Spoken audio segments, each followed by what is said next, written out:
we're letting people down. And there's subtle things because we're so busy working that we are actually letting both people in our lives. And sometimes, frankly, it might be clients, it might be partners, because we're scrambling to do so much that balls are dropping, balls that are important to us. And sometimes we can see it and sometimes we can't. Expanding possibilities, the mindset zone. I'm your host, Anna Melikian, and before we start with today's show, please remember to visit mindset.zone. Yes, instead of .com, it's .zone. There you can find all the episodes and other amazing resources, all at mindset.zone.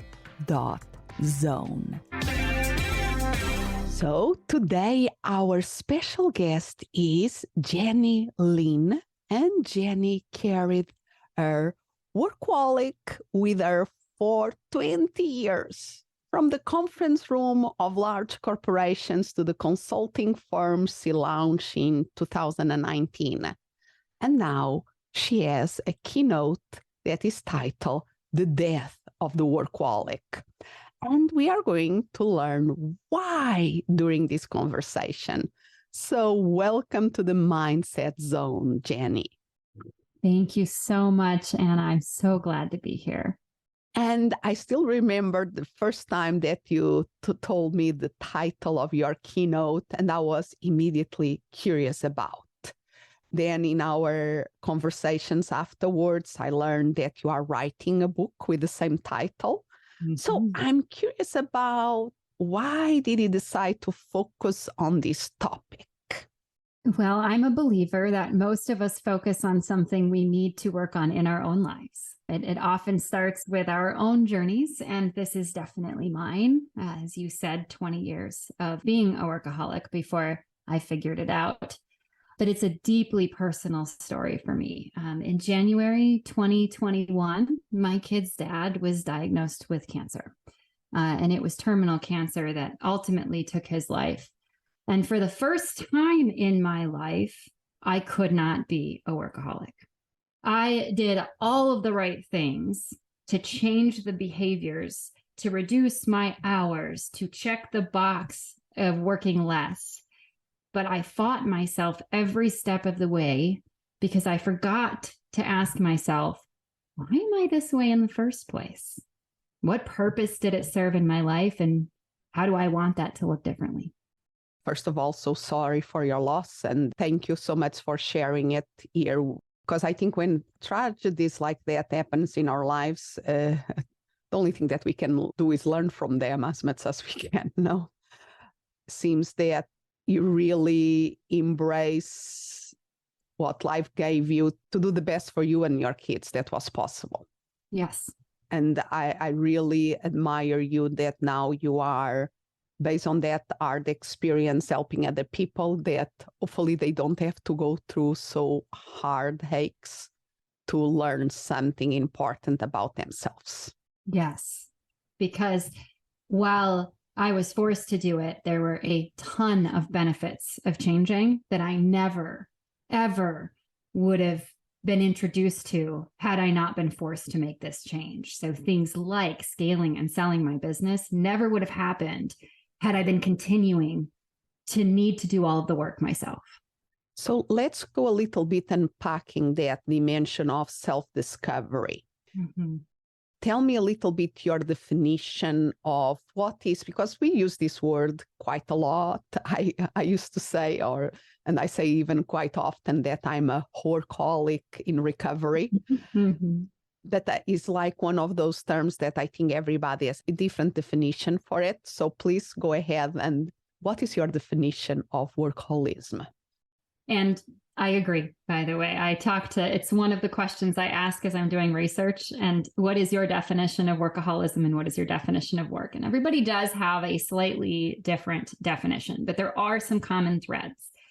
Number one, it is a compulsion and a need to work that you do not have full control over. So that voice that's in your head saying, if I could just do one more thing, keeps going after the things that you have to get done are done. So repeat the definition. So it is the compulsion or the need to keep working. And that voice continues in your head saying, I need to, what if I could do one more thing? If I could just get this done, if I could just check this thing off my list. And that voice keeps going after the need to work, the true need to work is done. Yeah. And the first time that you say you don't have control over, is that part of the compulsion? Yes. That goes, how do you say, it's almost you never can be idle. You never can rest. You don't have that right. You have to keep going and going and going and going. I used to use the image of the Energizer. What is that little bunny? The Energizer Bunny. It was one of my bunny. Nicknames. Yes. That goes, keep going and keep going and keep going. And I was proud of it, that I will keep going and going and going. Everybody else will be like, some of the advertisements will be left to rest. And I was, keep going, keep going. So, but there is a price that we pay for that, keep going, keep going. And the interesting thing, we can learn how to work smarter instead of harder and get better results. That is the thing. But before going there, so I think many people in different degrees identify with this. By their nature and nurture, they internalize them, that they need to be very busy doing things. They are never done, and they never deserve the rest. Is another quote that I love is that our to-do list always is going to outlive us. Mm-hmm. But it's like almost, okay, I have to check another one. So with that definition of workaholism, that compulsion to always do the next thing and never enjoying really all the achievements, in my opinion, is also part of this dynamic. There are other symptoms, because that is a very clear description, but other ways that you can see in others that they are suffering from this workaholism. Yeah. What is interesting about this topic is that there are so many different symptoms that show up in different people depending on their environment and, frankly, where they're at in the journey of recognizing that they have it. So I am having fun right now because I'm interviewing people who don't really think they're workaholics and then maybe walk out of the conversation and say, oh, maybe I am, all the way through people that are like, I was, and I am on the other side. And what's interesting is the marker points and the symptoms that they experience at different phases in that journey. So before you go to that, Mm-hmm. So you think that for some people, the workaholism is like a blind spot? Yes. Okay, so tell me more about that and about the symptoms. I'm going to tell you a story. I had a really interesting conversation the other day with someone. They were talking about, as they've been listening to the content I've been producing and as they've been kind of taking some of the surveys and then they participated in research, they've been having their discoveries along the way. And so their answers to my questions were evolving because they were having discoveries during the journey. And they recently had a discovery and they talked to their spouse and said, oh, I had a breakthrough. And their spouse said, I could have told you that. And they're like, why didn't you? And they said, because would you have listened? Yeah. So the challenge point is picking up on the cues of those in our lives. Are they disengaged? Are they pulling away? Are people trying to keep moving forward because they're not 100% sure you're going to be there and fully present? There's a lot of cues that people in our lives and our connections might give us that we don't see when we're early in those stages, because it takes a lot for someone to stop us in our tracks and say, I need X and you're not giving it to me, right? That's not the first default. We all, react to things a different way. So sometimes there are things happening in our business relationships. We're letting people down, and they're subtle things because we're so busy working that we are actually letting both people in our lives, and sometimes, frankly, it might be clients, it might be partners, because we're scrambling to do so much that balls are dropping, balls that are important to us. And sometimes we can see it and sometimes we can't. And I think one of the mindset limitations, and please, if you have a different opinion, don't hesitate in time in.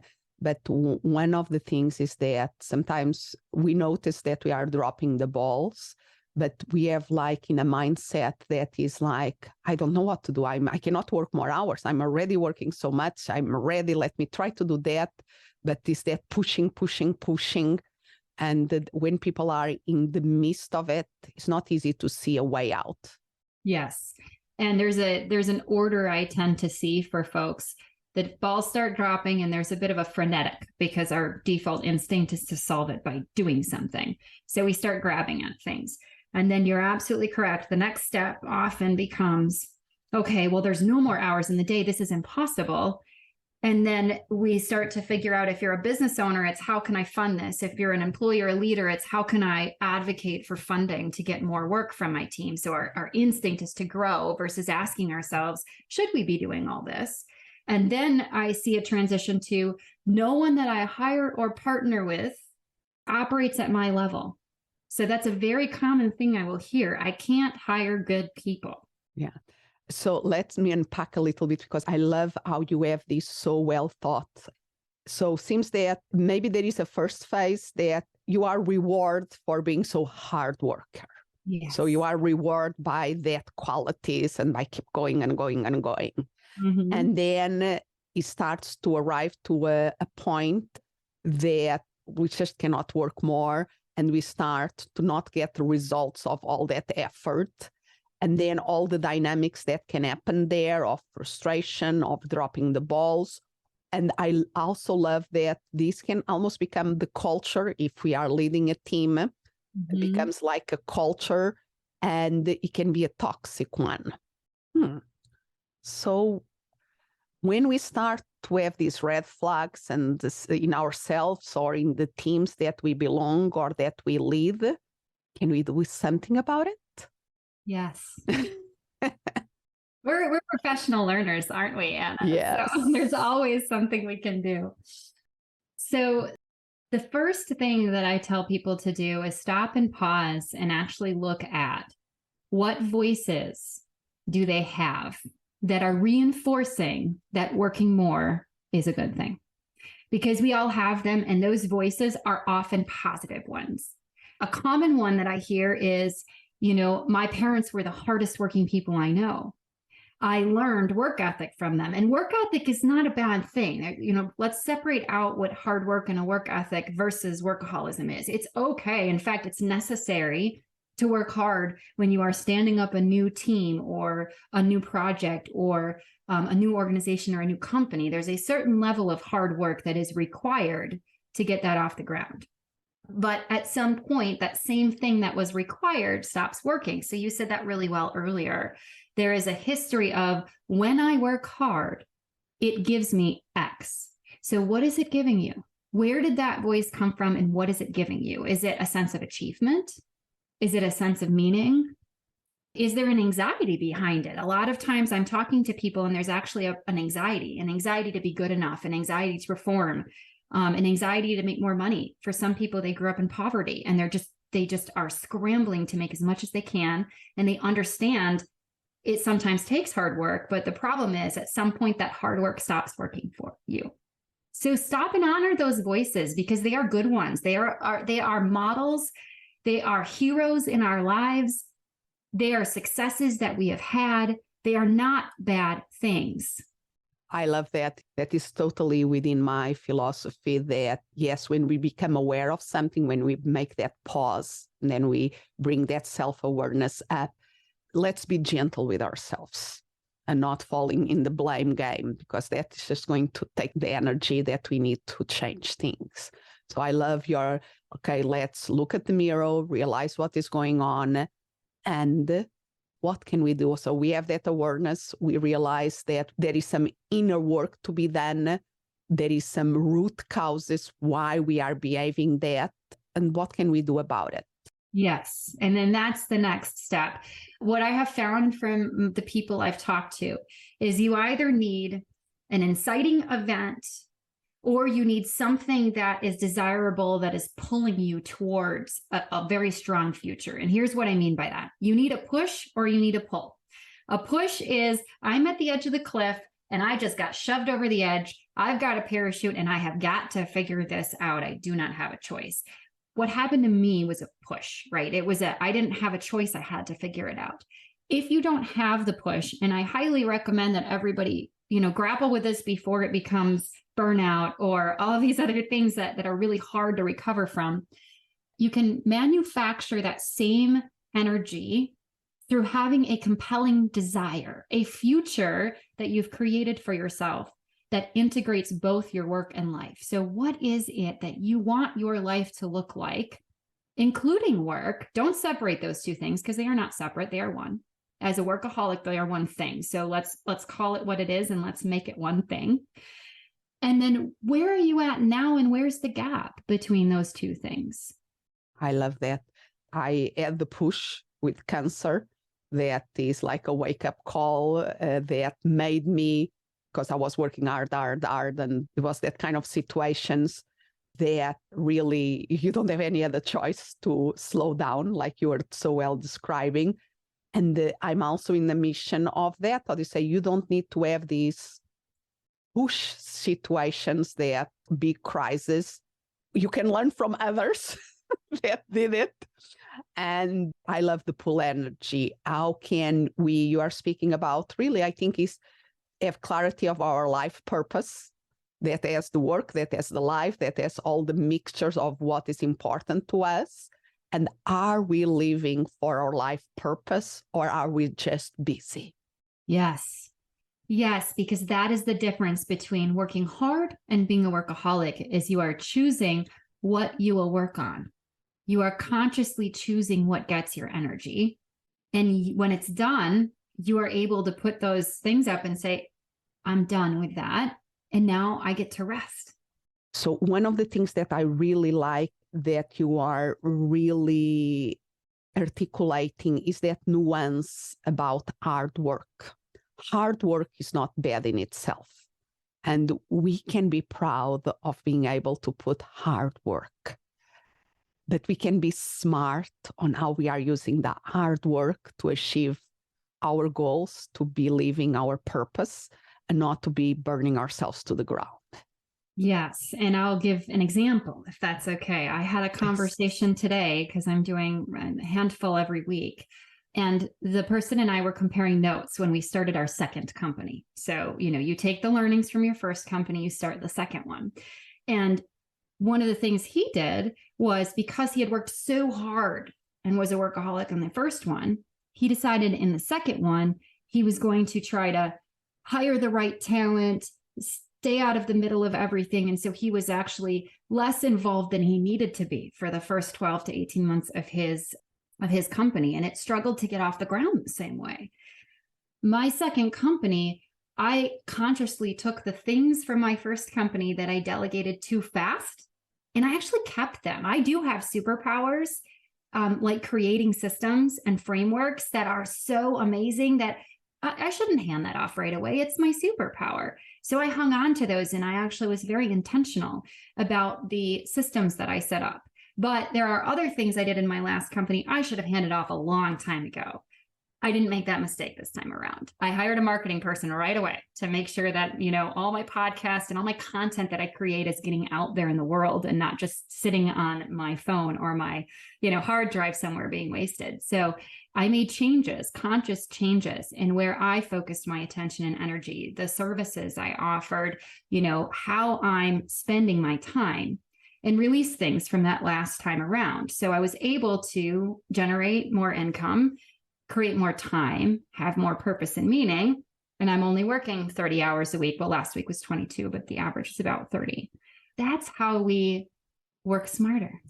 I love that. And that is the thing, how to say, to know that is possible. Because I think when we are in the midst of the workaholism, we cannot believe that it's possible to do it in a different way. And we have that like a mirage of there is somebody out there that maybe is doing that, but it's that we put doubts. And sometimes there are people that say that they are doing that and they are really not doing that.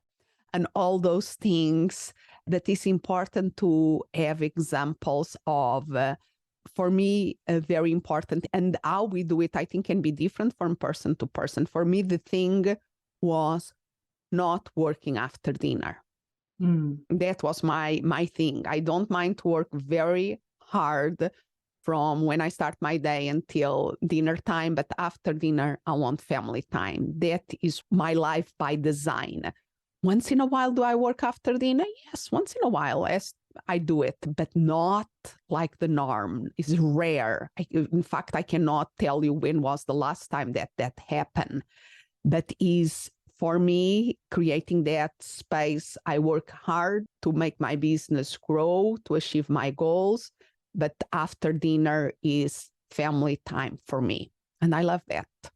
Yes. And part of what we have to learn is we create those boundaries. Mine are, for instance, before 9 a.m., I don't take a meeting. I have certain, that's my me time, my spacious time where I meditate or I just stare out a window with a cup of coffee or call a loved one. There's no rules. It's just quiet me time.